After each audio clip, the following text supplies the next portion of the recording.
LG polymers కి సంబంధించి వాళ్ళ ఇన్సూరెన్స్ అమౌంట్ 150 కోట్లు. ఆ 150 కోట్లు ఎక్కడికి వెళ్ళినాయో, ఎవరి జేబుల్లోకి వెళ్ళినాయో ఎవరికి మనకే తెలియాలి. ఇంకొకటి ఇమీడియట్ గా సూపర్ స్పెషాలిటీ హాస్పిటల్ అక్కడ కట్టేస్తానని చెప్పి ఒక పాడుపడిపోయిన ఒక స్కూల్ బిల్డింగ్ తీసుకొని, నాకు ప్రింట్ ఇక్కడ రాలేదు, లేకపోతే మీకు ప్రింట్ కూడా ఇచ్చేదాన్ని, స్కూల్ బిల్డింగ్ కూడా తీసుకొని దానికి 50 కోట్ల రూపాయలు తీసుకొని 2 నెలల తర్వాత ఆ బోర్డు తిరగేసేసి ఇప్పటికీ కూడా అక్కడ హాస్పిటల్ లేదు, ఏమీ లేదు, ఇంతకు ముందు ఆ స్కూల్లా అని చూపించిన అది అలానే ఉంది. ఇదిగో అది ఏదో కాదు, నేను విత్ ప్రూఫ్ చూపిస్తాను. ఇది school building, old school building ని తీసుకొచ్చి హాస్పిటల్ కింద కన్వర్ట్ చేస్తున్నామని 2 బోర్డులు పెట్టి సూపర్ స్పెషాలిటీ హాస్పిటల్ అని 50 కోట్ల రూపాయలు, లిటరల్లీ 50 కోట్ల రూపాయలు తీసుకొని ఈ రోజుకి కూడా అక్కడ హాస్పిటల్ లేదు. వీళ్ళు నైతికత గురించి, అదే విధంగా కాంపెన్సేషన్స్ గురించి కూడా మాట్లాడతారు. నేను అనుకున్నాను నేను ఇప్పటికైనా మనోడు ఈ అమ్మఒడి, రైతు భరోసా వీటి గురించి మాట్లాడడం మానేస్తాడేమో అనుకున్నాను. కానీ ఎక్కడ యాజ్ స్క్రిప్ట్ అనమాట. నేను వాళ్ళ స్క్రిప్ట్ రాసే వాళ్ళని కూడా అడుగుతా, కొంచెం స్క్రిప్ట్ మార్చండి ఆయనకి. ఎక్కడికి వచ్చినప్పుడు ఏం మాట్లాడాలో చెప్పండి కొంచెం. చనిపోయిన వాళ్ళ దగ్గరికి వచ్చి నవ్వుతూ మాట్లాడతాడు, వాళ్ళతో సరదాలు చేస్తాడు. అక్కడ కూర్చొని అక్కడ ఒంట్లో బాగోక వాళ్ళు బాధపడుతూ ఉంటే అక్కడ కూర్చొని సరదాలు చేస్తూ ఉంటాడు, నవ్వుతూ ఉంటాడు. పోనీ పక్కన పెట్టండి. అది అయిపోయిన తర్వాత బయటకు వచ్చి నేను ఉండుంటే ఇది వచ్చేది, నేను ఉండుంటే అది వచ్చేది. అరే ఇక్కడ బాధపడి 17 మంది చనిపోయారు, వాళ్ళకి సహాయ చర్యలు ఏంటి, వాళ్ళు నీ తరపు నుంచి నువ్వేమిస్తున్నావు, అవి మానేసుకొని అక్కడికి వచ్చి కూడా అలా రైతులకి ఇంత అందేది, నేనుంటే వీళ్ళకి ఇంత అందుండేది. అన్నిటికన్నా కొసమరిపి ఏంటంటే ధర్నా. ఇవి మీకు ఇవ్వకపోతే ధర్నా చేస్తాను. ధర్నా చేయాలంటే ముందు వెళ్ళి ఢిల్లీలో కూర్చొని ధర్నా చేయి. మీ బాబాయ్ని చంపిన ఇప్పుడు వచ్చి పట్టుకోలేకపోయారు మీ వాళ్ళు, 5 సంవత్సరాలు నువ్వేం చేయలేకపోయావు, వాటి గురించి ధర్నా చేయి.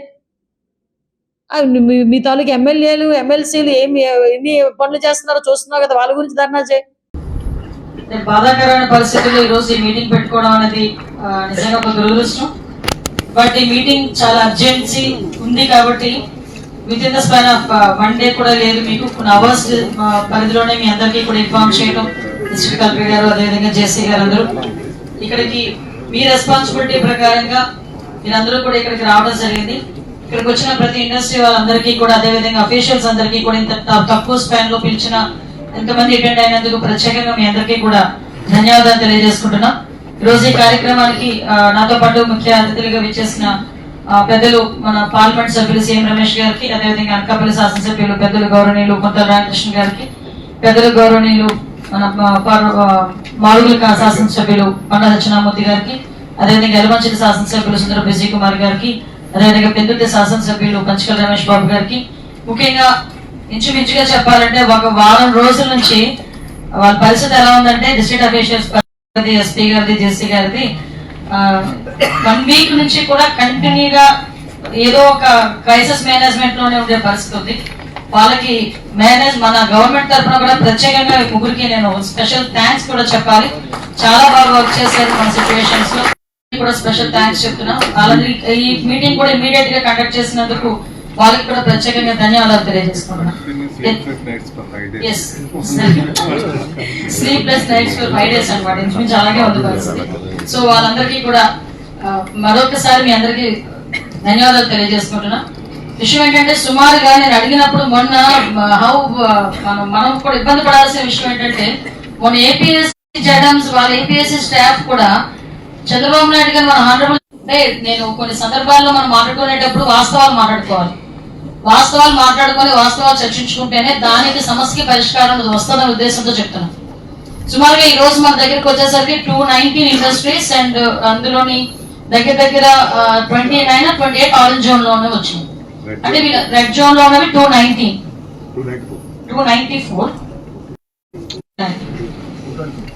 రెడ్ జోన్ లో ఉన్నవి, మిగతా ఆరెంజ్ జోన్ లో ఉన్నవి.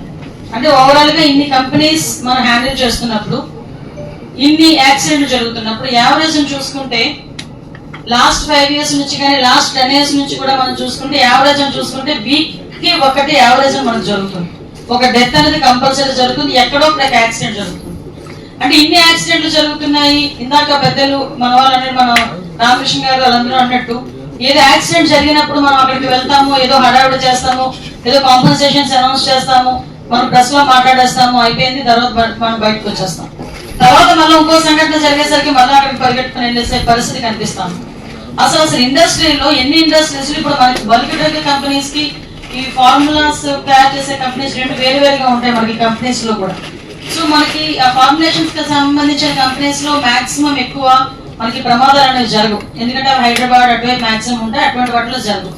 ఈ బల్క్ డ్రగ్ కంపెనీస్ దగ్గరికి వచ్చేసరికి మేజర్ ప్రాబ్లమ్స్ ఎక్కడ ఉంటాయంటే రియాక్టర్స్. ఈ బల్క్ డ్రగ్ కంపెనీస్ లో మాక్సిమం మేజర్ గా ఉండేది రియాక్టర్స్. ఒక్కొక్క ఫ్యాక్టరీలో ఇంచుమించుగా 1 నుంచి 10 నుంచి 20 రియాక్టర్స్ వరకు ఉంటాయి. అంటే ఇన్ని రియాక్టర్స్ కూడా ఎక్కడ ప్రాబ్లం వస్తుందంటే ఇంచుమించుగా అందులో ప్రొడక్ట్ కూడా దగ్గర 1000 కిలోల ప్రొడక్ట్ ఆ రియాక్టర్ అనేది క్యారీ చేస్తుంది. అటువంటిప్పుడు మనకి హీట్ జనరేట్ చేసి హీట్ అనేది ఎప్పుడైతే ఎక్కువ అవుతుందో ఆ టైంలో బ్లాస్ట్ అవుతుంది. ఇది మినిమం మనందరికీ తెలిసిన ఇన్ఫర్మేషన్. అది అట్ ద సేమ్ టైం ఎక్కడ బయటకు వస్తుంది. ఫస్ట్ సీఎం గారు ఆ కంపెనీ ఎసెన్షియా కంపెనీ దగ్గర వాళ్ళని అడిగింది ఏంటంటే, మీకు అలారమిక్ సిస్టమ్ ఎందుకు లేదు అని అడిగారు. అలారమిక్ సిస్టమ్ ఉందా అంటే అవుట్ గా చెప్తున్నాడు ఆయన ఉంది అని. 2 రోజుల నుంచి పిచ్చోళ్ళ మేమందరం అక్కడ కూర్చొని, రామకృష్ణ గారు మేము అందరూ రాత్రులు 2:30 టైంలో నేను వెళ్ళి కూర్చొని ఆ 2 days అక్కడే వీళ్ళు ఇంచుమించుగా భోజనం తిండి తిప్పలన్నీ అక్కడే చేసి వీళ్ళు భోజనం లేకుండా కూర్చొని అక్కడ మాట్లాడి ఎక్కడ సేఫ్టీ ప్రికాషన్స్ ఎక్కడ అలారమింగ్ సిస్టమ్ మాతో లేవని చెప్పిన వాళ్ళు సీఎం గారి దగ్గరకు వచ్చి ఎందుకంత అవసరం? అసలు ఇంతకు ముందు మనకి ఆ బంజన్ గ్యాస్ స్మెల్ బయటకు వస్తేనే అలారమింగ్ సిస్టమ్ ఉండాలి.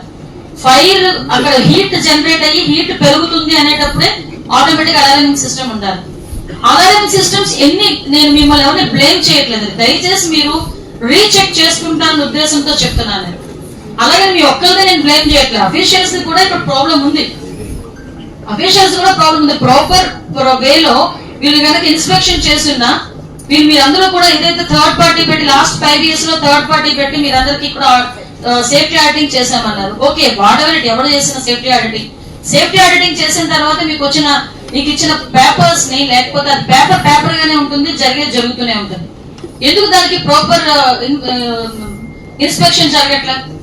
సో ఇటువంటి సిచ్యువేషన్స్ లో కనీసం ఫైర్ కి ఒక అలార్మింగ్ సిస్టమ్ గానీ, అట్ ద సేమ్ టైం మనకి ఇచ్చే గ్యాస్ లీక్ అయినప్పుడు ఒక అలార్మింగ్ సిస్టమ్ గానీ, అసలు ఇన్ కేస్ మళ్ళా ఒక ప్రాబ్లం జరిగింది. ఆ అబ్బాయి ఏమన్నాడు చాలా క్లియర్ గా చెప్పాడు, ఆ నారాయణ అన్నవాడు ఆ సినర్జిన్ కంపెనీలో సంబంధించి కెమిస్ట్. అతను ఏం చెప్పాడు, నేను 5 సంవత్సరాల నుంచి సేమ్ పని చేస్తున్నానండి అన్నాడు. ఓకే, మరి ఎందుకయ్యా ప్రాబ్లం వచ్చిందంటే లాస్ట్ లో ఏదో యజమాని మిగిలించేద్దాం అన్నట్టు ఇలా వదిలిపెట్టాడు, తక్కువ ఫ్లేమ్ వచ్చింది. నేనేమన్నానంటే ఎస్, అది ఏదైనా తేడా జరిగితే ఫ్లేమ్ అవుతుంది.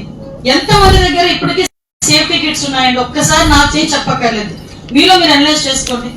అదే పొజిషన్ లో, అదే వర్కింగ్ పొజిషన్ లో మన వాళ్ళు ఎవరైనా ఉంటే పొజిషన్ మనం అలాగే పంపిస్తామా? కనీసం ఆ సేఫ్టీ కిట్లు కూడా మన దగ్గర పెట్టుకునే పొజిషన్ లో లేకపోతే పరిస్థితి ఏంటి? ఈ రోజు సిచ్యువేషన్స్ ఎలా ఉన్నాయంటే ఒక ఇంచుమించుగా నేను మా ఫైర్ డిపార్ట్మెంట్ మా నిరంజన్ రెడ్డిని అడిగాను.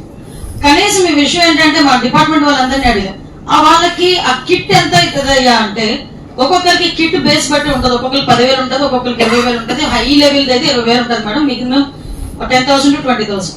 మీరు ఇన్ని కోట్లు పెట్టుబడి పెడుతున్నారు, అందరికి ఇమ్మని చెప్పట్లే. ఎక్కడైతే ఫ్లేమబుల్ ఆబ్జెక్ట్ దగ్గర మీరు పంపిస్తున్నారో వర్కర్స్ ని, వాళ్ళకైనా అది కనుక మీరు వేసి పంపిస్తే ఎంతమంది ప్రాణాలు కాపాడతాం ఒక్కసారి ఆలోచించండి. ఆ తర్వాత ఇచ్చి 50 లక్షలు 1 కోటి రూపాయల కాంపన్సేషన్ కన్నా దానికన్నా తీసుకుని వచ్చి ఇది ఇచ్చుకోవడం బెటర్ కదా. నేను మొన్న అడిగితే మా వాళ్ళు అదే చెప్పారు, 600 degrees హీట్ దగ్గర కూడా అది ప్రొటెక్ట్ చేస్తుంది మేడం. అక్కడికి వెళ్ళి 600 degrees హీట్ దగ్గర కూడా.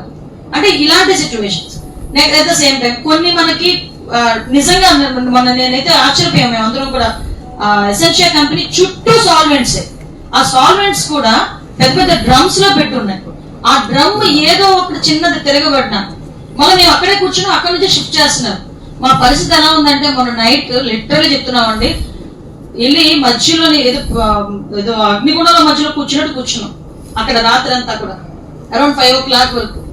మొత్తం అవన్నీ మళ్ళీ సీఎం గారు వస్తున్నారు, సెక్యూరిటీ మళ్ళీ ఇదంతా ఉంటే ఎక్కడైనా ఏదైనా డిస్టర్బ్ అవుతుందేమో అంటే మినిమం ప్రికాషన్స్. ఇందాకే మా ఆఫీషియల్స్ చెప్తున్నారు, మీరు ఒక ఆఫీస్ రూమ్ అని పెట్టి ఆఫీస్ రూమ్ లో కూడా బయటికి ఆఫీస్ రూమ్ ఉంటుంది, లోపల ప్రొడక్షన్ స్టార్ట్ అవుతుంది. సో ఇలాంటి ల్యాబ్సెస్ చాలా ఉన్నాయి. నేనేమంటానంటే ఇప్పుడు అయిపోయింది, కానీ ఇప్పటి నుంచి జరిగే సిచ్యువేషన్స్ లో ఇలాంటి రియాక్టర్ కాస్ట్ ఒక్కొక్కటి నాకు తెలిసి 1 కోటి రూపాయలు ఉంటుందా, 10 లక్షల నుంచి 1 కోటి రూపాయల మధ్యలో ఉంటుంది రియాక్టర్ కాస్ట్. రియాక్టర్ కాస్ట్ 1 కోటి రూపాయలు. మన వాళ్ళు ఏం చేస్తారంటే రియాక్టర్ ఇప్పుడు పనిచేస్తుంది కదా, ఇప్పుడు ఎందుకు లేదు 1 కోటి రూపాయలు పెట్టడం, ఇప్పటికి పనిచేస్తుంది కదా, ఒక్కసారికి పేలిందంటే. ఇప్పుడు ఆపరేషన్ లేకుండానే మోకాళ్లకు ప్లాస్మా ట్రీట్మెంట్. మీ ఆర్థోపెడిక్ సమస్యలన్నిటికీ రోబోటిక్ టెక్నాలజీ ద్వారా తక్కువ ఖర్చుతో శాశ్వత పరిష్కారం. Free consultation. ప్రతి ట్రీట్మెంట్ పై 20% డిస్కౌంట్. ఈ ఆఫర్ కొద్ది రోజులు మాత్రమే. త్వరపడండి. V9 hospitals 9281 465 842.